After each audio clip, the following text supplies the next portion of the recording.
Hello friends, welcome to my YouTube channel. आज हम लोग देखने वाले हैं second year BA BSc BCom उद्यमिता विकास के 50 महत्वपूर्ण प्रश्न, जो कि परीक्षा की दृष्टि से बहुत ही महत्वपूर्ण और उपयोगी होने वाले हैं। इससे पहले हम लोग लगभग 200 प्रश्न पढ़ चुके हैं और जिसका लिंक आपको इस वीडियो के डिस्क्रिप्शन में मिल जाएगा, वहां से जाके आप पुराने वीडियोस को देख सकते हैं। आज हम पढ़ेंगे प्रश्न क्रमांक 201 से। और 201 में जैसा कि आप देख सकते हैं, यहाँ पे लिखा हुआ है प्रश्न क्रमांक 201, स्वर्ण जयंती शहरी रोजगार योजना का उद्देश्य मुख्य रूप से निम्न के लिए रोजगार के अवसर उत्पन्न करना है। बता दें कि किसी ने कमेंट किया था मेरे पुराने वीडियोस में कि वुमेन एम्पावरमेंट का क्वेश्चन भी ला दीजिए। तो अगली सीरीज हम लोग वुमेन एम्पावरमेंट की करेंगे, जिसमें हम लगभग 250 प्रश्न उसके पढ़ेंगे, जो परीक्षा के लिए बहुत ही महत्वपूर्ण होने वाले हैं। तो इसका होगा आंसर फर्स्ट नंबर होगा, जिसमें लिखा हुआ है शहरी क्षेत्रों में स्वरोजगार और मजदूरी रोजगार दोनों के लिए। अगला है प्रश्न क्रमांक 202, जिसमें कि पूछा गया है निम्नलिखित में से किस योजना को पहले स्वर्ण जयंती शहरी रोजगार योजना के नाम से जाना जाता था। तो किसको जाना जाता था? इसमें ऑप्शन नंबर बी सही हो जाएगा, राष्ट्रीय शहरी आजीविका मिशन। हम जितने 250 प्रश्न पढ़ रहे हैं उतने को आप अच्छे से तैयार कर लीजिएगा, बाकी परीक्षा में आपको और पढ़ने की आवश्यकता नहीं है। अगला है प्रश्न क्रमांक 203, जिसमें कि लिखा हुआ है राष्ट्रीय शहरी आजीविका मिशन NULM के उद्देश्य फोकस क्षेत्र क्या है, जिसे पहले स्वर्ण जयंती शहरी रोजगार योजना के रूप में जाना जाता था। तो इसमें कौन सा है, कौन कौन से सही है, इसमें बताना है। तो जैसे कि आप देख पा रहे हैं, यहाँ पे पहला लिखा हुआ है पहले नंबर पे शहरी गरीबों को स्वयं सहायता समूह में संगठित करना, दूसरा है उनके कौशल विकास के अवसर उत्पन्न करना, तीसरा है शहरी पथ विक्रेताओं की आजीविका संबंधी चिंताओं का समाधान करना, और चौथा है शहरी बेघरों को आश्रय प्रदान करना। पांचवें नंबर पे लिखा हुआ स्वरोजगार उद्यमों की स्थापना करने के लिए उनके लिए ऋण तक सरल पहुंच। तो इसमें कौन सा सही होगा? उपरोक्त सभी, यानी पांचों सही लिखे हुए हैं, उपरोक्त सभी, ऑप्शन नंबर द। अगला है प्रश्न क्रमांक 204, जिसमें कि पूछा गया है स्वर्ण जयंती ग्राम स्वरोजगार योजना में किन ग्रामीण योजनाओं का विलय किया गया है। हो सकता है आपको ये क्वेश्चन साफ ना दिख रहे हो, इसलिए मैं बोल बोल के बता रहा हूँ, जिससे आपको समझ में आ जाए। तो इसका होगा ऑप्शन नंबर बी सही हो जाएगा प्रश्न क्रमांक 204 का, जिसमें लिखा हुआ है NREP एवं RLEGP। प्रश्न क्रमांक 205, निम्नलिखित में से किस कार्यक्रम का कार्यान्वयन स्वयं सहायता समूहों SHG की अवधारणा पर आधारित है। तो इसका ऑप्शन नंबर 7 सही हो जाएगा, स्वर्ण जयंती ग्राम स्वरोजगार योजना। अगला है प्रश्न क्रमांक 206, स्वर्ण जयंती ग्राम रोजगार स्वरोजगार योजना कहाँ प्रारंभ की गई थी। तो ये थोड़ा मिसप्रिंट हो गया क्वेश्चन लिखने में, कब, इस यहाँ पे कहाँ की जगह पे कब होना चाहिए था, कब प्रारंभ की गई थी। तो इसका होगा ऑप्शन नंबर 10 सही हो जाएगा, 1999 में। प्रश्न क्रमांक 207, स्वर्ण जयंती ग्राम स्वरोजगार योजना को अब इस प्रकार पुनर्गठित किया गया है। तो नया नाम क्या है उसका? राष्ट्रीय ग्रामीण आजीविका मिशन। अगला प्रश्न, स्वर्ण जयंती ग्राम स्वरोजगार योजना के संबंध में कौन से कथन सत्य हैं। तो कौन से कथन सत्य हैं? पहला इसमें बोला गया है इसका मुख्य उद्देश्य ग्रामीण क्षेत्रों में बड़ी संख्या में लघु उद्योग स्थापित करना। दूसरा है इस योजना में लक्षित समूह ग्रामीण क्षेत्रों में BPL परिवार। तीसरा है इस कार्यक्रम में आवंटित राशि को केंद्र और राज्य सरकार द्वारा 75-25 के अनुपात में साझा किया जाता है, या उपरोक्त सभी। तो इसका उपरोक्त सभी सही हो जाएगा, यानी ऑप्शन नंबर द। अगला प्रश्न, CLCSS योजना बिंदी बिंदी की अप फ्रंट कैपिटल सब्सिडी प्रदान करके MSE में प्रौद्योगिकी उन्नयन की सुविधा प्रदान करना है। तो इसका क्या होगा? ऑप्शन नंबर बी सही हो जाएगा, 1 करोड़ तक। अगला प्रश्न, प्रश्न क्रमांक 210, जिसमें पूछा गया है राजीव गांधी उद्यमी मित्र योजना का उद्देश्य निम्नलिखित में से किसको वित्तीय सहायता प्रदान करना है। तो किसको है? उद्यमियों को, यानी उद्यमी, ऑप्शन नंबर बी सही हो जाएगा। अगला प्रश्न क्रमांक 211, निम्नलिखित में से कौन सा राजीव गांधी उद्यमी मित्र योजना RGUMY का मुख्य उद्देश्य है। तो क्या है? पहला इसमें लिखा हुआ है शिक्षित युवाओं के कौशल विकास को प्राप्त करने के लिए बढ़ावा देना और समर्थन करना, और दूसरा है संभावित पहली पीढ़ी के उद्यमियों के लिए नए सूक्ष्म और लघु उद्यमों की स्थापना को बढ़ावा देना और समर्थन करना। तीसरे नंबर पर बोला गया है सूक्ष्म लघु मध्यम उद्यमों द्वारा ज्ञान प्राप्ति में वृद्धि करना, ताकि वे बाजार की प्रतिस्पर्धा का सामना कर सकें। और द नंबर पे है केवल आ और सा। तो इसमें द नंबर सही हो जाएगा, केवल आ और सा। अगला है प्रश्न क्रमांक 212 जिसमें कि पूछा गया है निम्नलिखित योजनाओं पर विचार कीजिए। तो पहला है प्रधानमंत्री रोजगार योजना, दूसरा है ग्रामीण रोजगार सृजन कार्यक्रम, तीसरा है रोजगार आश्वासन योजना। ऊपर दी गई योजनाओं में से कौन सी प्रधानमंत्री रोजगार सृजन कार्यक्रम के अंतर्गत शामिल है? तो कौन सा शामिल है? नंबर 1 और 2। एक में क्या है? प्रधानमंत्री रोजगार योजना, और दूसरे में है ग्रामीण रोजगार सृजन कार्यक्रम, यानी पहला और दूसरा। अगला है प्रश्न क्रमांक 213, निम्नलिखित कथनों पर विचार कीजिए। पहला, प्रधानमंत्री रोजगार सृजन कार्यक्रम का उद्देश्य ग्रामीण और शहरी क्षेत्रों में सूक्ष्म उद्यम स्थापित करना है। दूसरा है प्रधानमंत्री रोजगार सृजन कार्यक्रम 10वीं पंचवर्षीय योजना में शुरू किया गया था। ऊपर दिए गए कथनों में से कौन सा सही है? तो कौन सा सही है? केवल नंबर, यानी पहला केवल सही है। अगला है प्रश्न क्रमांक 214, प्रधानमंत्री रोजगार सृजन कार्यक्रम PMEGP के संदर्भ में और सही विकल्प चुने, मतलब कौन सा सही विकल्प है? तो इसका ऑप्शन नंबर बा केवल 2, जिसमें लिखा हुआ है खादी और ग्रामोद्योग आयोग KVIC योजना के राष्ट्रीय स्तर पर कार्यान्वयन एजेंसी है। अगला प्रश्न, प्रधानमंत्री रोजगार सृजन कार्यक्रम PMEGP के कार्यान्वयन एजेंसी कौन सी संस्था है? तो कौन सी है? खादी एवं ग्रामोद्योग आयोग। अगला प्रश्न क्रमांक 216, स्वयं सहायता समूह में शामिल है, कौन सा शामिल है? बाजार सर्वेक्षण समूह, प्रतियोगी विश्लेषण समूह, और 7 नंबर पे है व्यवसाय मॉडल हेतु फंड समूह, या उपरोक्त सभी। तो इसका उपरोक्त सभी सही हो जाएगा, ऑप्शन नंबर द। प्रश्न क्रमांक 217, सबसे पहले एंजल इन्वेस्टर्स के साथ की जाती है तो क्या की जाती है? पिच मीटिंग, यानी ऑप्शन नंबर बा सही हो जाएगा।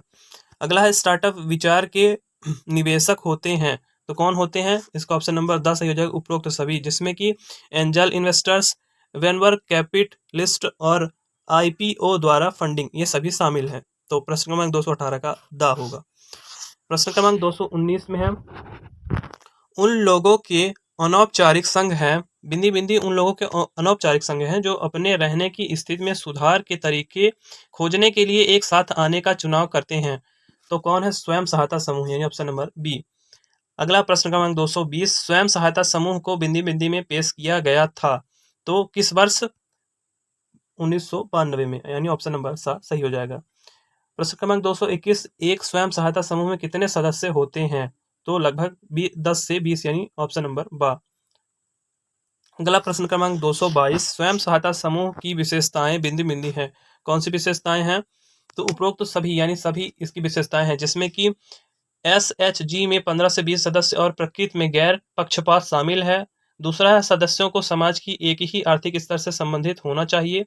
तीसरा है सत्ता के वितरण के लिए तर्क संगत नेतृत्व को प्रोत्साहित किया जाना चाहिए, यानी सभी उसके अंतर्गत शामिल है।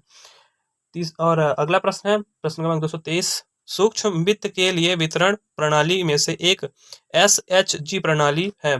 SHG का अर्थ है तो क्या है? स्वयं सहायता समूह, यानी ऑप्शन नंबर सा। अगला प्रश्न, SHG का कितना प्रतिशत विशेष रूप से महिलाओं का होता है? तो 90%, यानी आ नंबर सही हो जाएगा।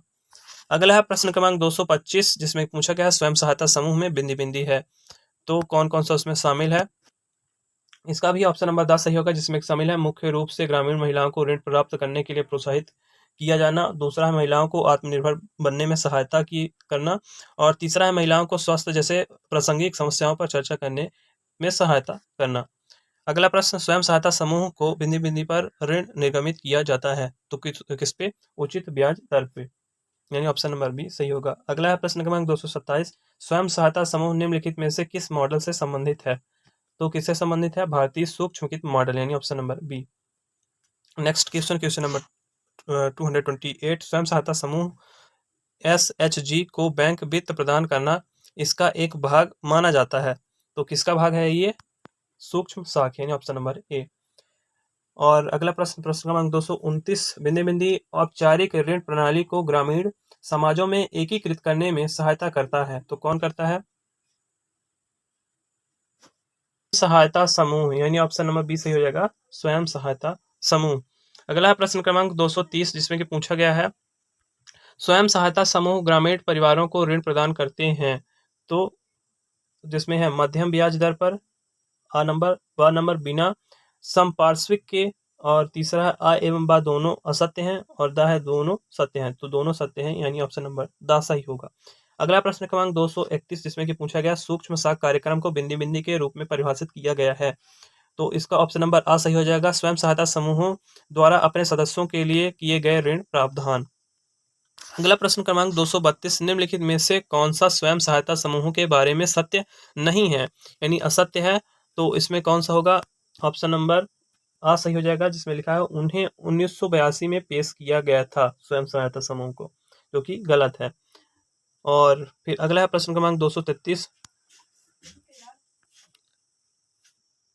निम्नलिखित में से कौन स्वयं सहायता समूह का लाभ नहीं है, तो कौन सा नहीं है? इसका ऑप्शन नंबर 10 सही हो जाएगा जिसमें लिखा है महिलाओं को आत्मनिर्भर बनने में सहायता नहीं करता, जो कि गलत है। और अगला है प्रश्न क्रमांक 234 संपार्श्विक की कमी की समस्या को दूर करने में उधारकर्ताओं की सहायता कौन करता है, तो इसका होगा ऑप्शन नंबर आ सही हो जाएगा स्वयं सहायता समूह यानी SHG। अगला प्रश्न क्रमांक 235 निम्नलिखित में से कौन स्वयं सहायता समूह में ऋण और बचत के संबंध में निर्णय लेता है, तो कौन लेता है? समूह के सदस्य यानी ऑप्शन नंबर द सही हो जाएगा। अगला प्रश्न क्रमांक 236 एक व्यक्तिगत निवेशक जो सामान्यतः प्रारंभिक चरण के दौरान ई परियोजना में निवेश करता है वह है, तो कौन होता है? एंजल निवेशक यानी ऑप्शन नंबर सा। 237 प्रश्न क्रमांक एंजल्स सामान्यतः किस प्रकार का वित्त पोषण प्रदान करता है, तो कौन सा? समता यानी ऑप्शन नंबर बा सही हो जाएगा। अगला प्रश्न क्रमांक 238 एंजल निवेशक बिंदी बिंदी द्वारा उद्यमशीलता में योगदान करते हैं, तो पहला है स्टार्टअप फंड तक पहुंच में उद्यम पूंजीपतियों को बाहर करना, दूसरा है उद्यमी स्टार्टअप्स में प्रत्यक्ष निवेश करना, तीसरा है लोगों को उद्यमी बनने का तरीका सिखाने के लिए सेमिनार आयोजित करना, और अगला है द नंबर जिसमें कि लिखा हुआ है उद्यमियों को अधिक मात्रा में निवेश निधि की आपूर्ति करने के लिए अन्य निवेशकों के समूह बनाना, तो इसका ऑप्शन नंबर बा सही होगा जिसमें कि लिखा हुआ है उद्यमी स्टार्टअप में प्रत्यक्ष निवेश करना यानी 238 का ऑप्शन नंबर बी सही हो जाएगा। अगला प्रश्न क्रमांक 239 जिसमें पूछा गया है उच्च प्रौद्योगिकी परियोजना को वित्त पोषित करने के लिए एक दीर्घकालिक जोखिम पूंजी है जिसमें जोखिम शामिल है परंतु विकास की प्रबल संभावना होती है, तो उसमें कौन सा शामिल है? उद्यम पूंजी यानी ऑप्शन नंबर आ सही हो जाएगा। अगला प्रश्न क्रमांक 240 जिसमें पूछा गया है निम्नलिखित में से कौन युवा स्टार्टअप कंपनियों को वित्त प्रदान करता है, तो कौन प्रदान करता है? उद्यम पूंजी फर्म यानी ऑप्शन नंबर आ सही हो जाएगा। अगला प्रश्न क्रमांक 241 जिसमें पूछा गया निम्नलिखित में से कौन उद्यमी पूंजी को स्पष्ट रूप से परिभाषित करता है, तो कौन करता है? यह नए उद्यमियों को प्रदान करने की जाने वाली एक दीर्घकालिक स्टार्टअप पूंजी है यानी ऑप्शन नंबर 22 का सही हो जाएगा। अगला प्रश्न क्रमांक 242 निजी समता एक बिंदी बिंदी निवेश कोष है क्योंकि इसका वर्तमान बाजार मूल्य सरलता से निर्धारित नहीं किया जा सकता और इसे निश्चित अवधि के लिए स्थानांतरित नहीं किया जा सकता है, तो इसको क्या बोलते हैं? क्लोज एंडेड यानी ऑप्शन नंबर आ सही हो जाएगा। अगला प्रश्न क्रमांक 243 जिसमें पूछा गया है निजी समता को बिंदी बिंदी द्वारा नियंत्रित किया जाता है, तो किसके द्वारा? सेबी के द्वारा इसको नियंत्रित किया जाता है, यह ऑप्शन नंबर द सही हो जाएगा। फिर अगला प्रश्न 244 प्रश्न क्रमांक, तो इसमें पूछा गया उद्यम पूंजी और विकासशील पूंजी दोनों बिंदी बिंदी के भाग हैं, किसके भाग हैं? निजी समता यानी ऑप्शन नंबर आ। प्रश्न क्रमांक 245 निजी समता निधि में सामान्यतः लगभग बिंदी बिंदी वर्षों का निश्चित जीवन काल होता है, तो कितने वर्षों का? 8 से 10 वर्षों का यानी ऑप्शन नंबर बा सही हो जाएगा। अगला है प्रश्न क्रमांक 246 जिसमें पूछा गया है एक निजी समता फर्म ऋण के रूप में मेजेनाइन वित्त पोषण की पेशकश कर सकती है जहां प्रति वर्ष बिंदी बिंदी प्रतिफल की आशा की जाती है, तो कितने की? 15 से 20% ऑप्शन नंबर सा सही होगा। अगला प्रश्न क्रमांक 247 बिंदी बिंदी एक संगठन है जिससे व्यावसायिक सहायता संस्थानों और सेवाओं की एक श्रृंखला के माध्यम से उद्यमी कंपनियों की सफलता को डिजाइन किया गया है, तो कौन है? व्यावसायिक एक्यूवेशन यानी ऑप्शन नंबर आ सही हो जाएगा। प्रश्न क्रमांक 247। अगला प्रश्न क्रमांक 248 एक इंक्यूबेशन है, तो क्या है? एक इंक्यूबेशन है एक केंद्र है जो नए व्यवसायों को बुनियादी व्यावसायिक सेवाओं के साथ कम लागत वाले कार्यक्रम प्रदान करता है, ऑप्शन नंबर सा सही हो जाएगा। अगला प्रश्न क्रमांक 249 जिसमें पूछा गया है निम्न में कौन सा कथन सत्य है? तो कौन सा सत्य है? तो पहला इसमें पूछा गया, स्टार्टअप के लिए प्रारंभिक वित्त प्राप्त करने के लिए इंक्यूबेशन का उपयोग किया जाता है। दूसरा, स्टार्टअप के लिए सदस्यता प्राप्त करने के लिए इंक्यूबेशन का उपयोग किया जाता है। और तीसरे नंबर पे है अ और बा दोनों असत्य हैं, और चौथे नंबर पे है अ और बा दोनों सत्य हैं। तो इसका हो जाएगा द नंबर, ऑप्शन सही हो जाएगा। अगला प्रश्न क्रमांक 250, एक व्यवसाय केंद्र जो नए उद्यमों के लिए कार्य स्थान और विशेष सहायता प्रदान करता है कहलाता है। तो क्या कहलाता है? इंजेक्टर, यानी ऑप्शन नंबर बा सही हो जाएगा। और अगला है प्रश्न क्रमांक 251, जिसमें पूछा गया, उद्यम पूंजीपति चरण वित्त पोषण का प्रयोग करते हैं। तो किसका प्रयोग करते हैं? उद्यमी पूंजीपति के जोखिम को कम करने के लिए। तो इसलिए उद्यम पूंजीपति जो है वो चरण वित्त पोषण का प्रयोग करते हैं। अगला प्रश्न क्रमांक 252, उद्यमी पूंजी का संबंध होता है, किससे होता है? उच्च लाभ की संभावना वाली नई परियोजनाओं से। और अगला प्रश्न क्रमांक 253, और इस सीरीज का अंतिम प्रश्न है। और मैंने स्टार्टिंग में भी बताया था आपको कि हम लोग लगभग 250 प्रश्न पढ़ेंगे। तो यह है प्रश्न क्रमांक 253 और अंतिम प्रश्न है इस सीरीज का, जिसमें पूछा गया है, जिन उद्यमी पूंजी प्रक्रिया में निवेश के बाद की सेवाएं शामिल होती हैं उन्हें बिंदी बिंदी भी कहा जाता है। क्या कहा जाता है? निवेश पोषण। तो बस आप इतने ही प्रश्नों को अच्छे से तैयार कर लीजिएगा, बाकी आप परीक्षा में जा सकते हैं और बाकी एक्स्ट्रा पढ़ने को कोई ज़रूरत नहीं है। बाकी अगर आपको वीडियो पसंद आया तो आप चैनल के साथ जुड़ सकते हैं, चैनल को सब्सक्राइब कर सकते हैं। और thank you for watching the video. जय हिंद।